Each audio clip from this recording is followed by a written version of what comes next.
In Trinidad and Tobago, there's a tradition of return. This tradition started long before Christopher Columbus visited our shores, which resulted in Spain settling on the island. The First Nation people were the first to settle in different parts of the country. They were the first to visit and return to settle. The French and the Dutch people also followed suit. But what is it that holds the multitude of interests of so many people of different nations throughout the ages? What is it that influences them to continue to return? Although for some, food is enough reason to keep visiting our country, we suggest that our unique styles and blend of music is a good reason to visit and return.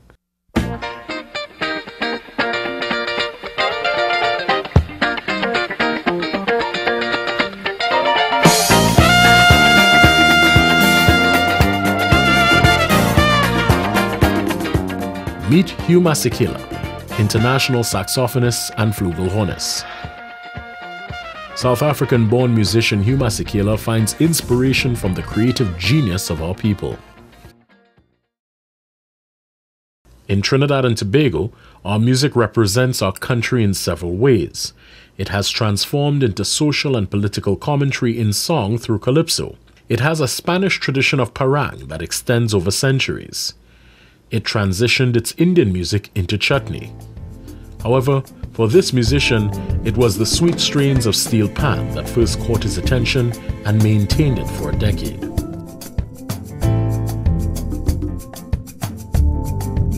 The one who invented music has got to be terrific, got to be the one who created the sun and the sea.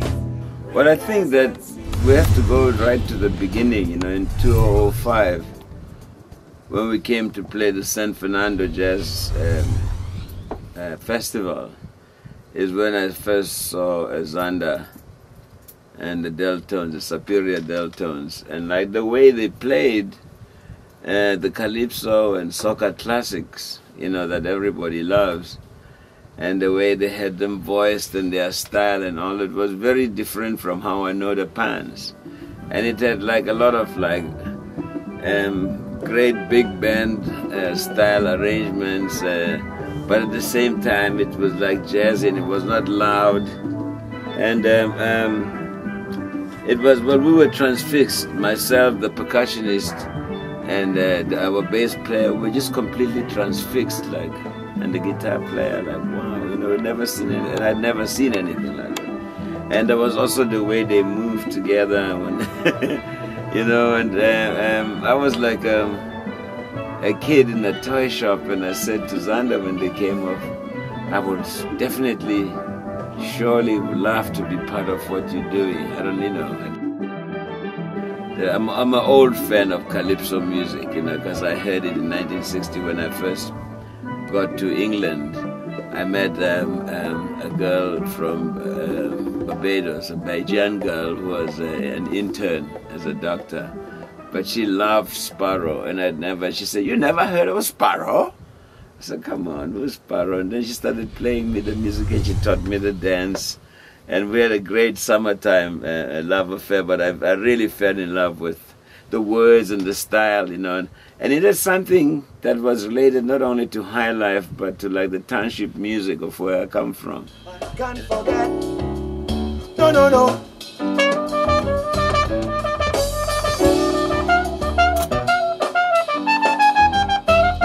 Hugh Masekela found himself continuing the tradition of return, as this would not be his first or last trip to Trinidad and Tobago. With his muse being the Deltones Steel Band Orchestra, the synergy created between them led to the formulation of an idea. And Akinola, and of course the band too, they just loved the idea, but at the time we were just talking. And then for the last 9 years, they followed it through, and they went and hustled the idea here and there and everywhere. Last year they came to the St. Lucia Jazz Festival. Akinola and Zanda showed up there, and they said, "We think we have the thing on course now, the plan on course, and we should just identify a time to do this with you, And they sent me also a couple of arrangements. And then I identified May 2013. I said, I'm going to come and spend the whole month there with you. And let's see where we take it and where we can do so. I've been like a student also of the style of music, and it just is mouth-watering. And Zanda is like an amazing, he knows how to design everything. That is, an architect might not be a coincidence, but he really understands the music of the style, you know, and he grew up with it, and he designs the harmonies and everything, even with the pans, and it's just delicious, you know. It's just, I feel like a pig in dirty mud.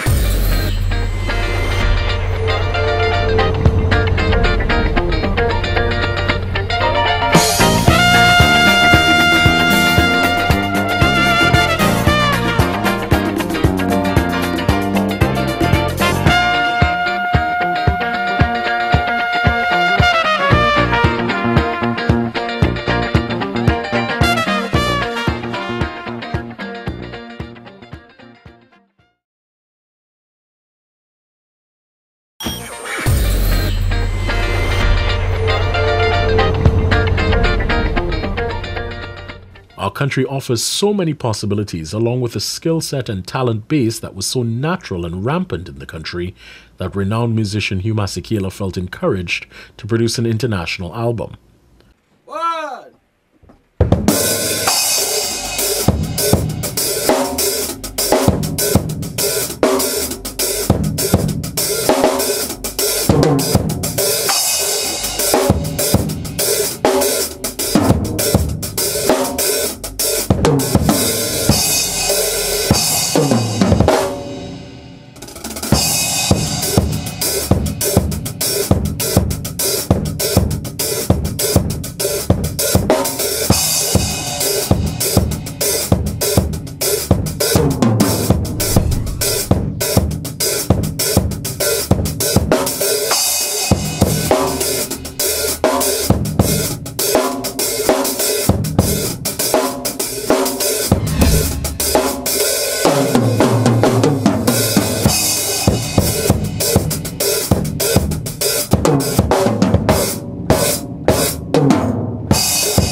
All arrangements were made to ensure that Mr. Masekela's vision of a fusion of our unique musical stylings would come into fruition.